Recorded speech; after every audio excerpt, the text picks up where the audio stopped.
நம்முடைய மனம் இருக்குதே, அது ரொம்ப வலிமையானதுங்க. நம்ம வாழ்க்கையையே அதுதான் நிர்ணயிக்குதுன்னா பாத்துக்கோங்களேன். நம்முடைய எண்ணங்கள் தான் நாம யாரு, நாம என்னவாகப் போறோம் அப்படிங்கறத வடிவமைக்குதுன்னு சொன்னா நம்புவீங்களா?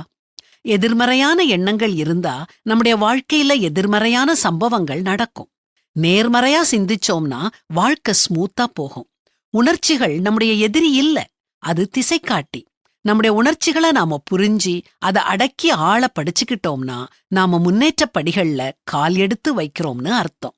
அப்படி இல்லாம உணர்ச்சிகளுக்கு நாம அடிமை ஆயிட்டோம்னா பாதாளத்துல விழுந்துருவோம். உதாரணத்துக்கு கோபம் அப்படிங்கிற உணர்ச்சியை எடுத்துக்கிடுவோம்.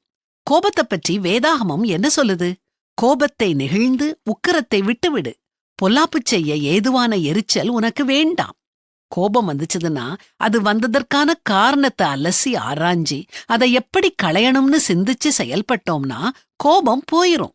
நாமும் நிதானத்தை இழக்காம முன்னேற்ற பாதையில அடியெடுத்து வைப்போம்.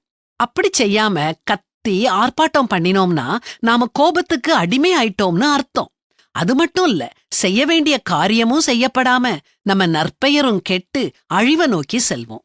இதே மாதிரி பயம், பொறாமை, காமம் இப்படி ஒவ்வொரு உணர்ச்சியையும் நாம கையாண்டோம்னா நாம தான் நம்ம உணர்ச்சிகளுக்கு ராஜா.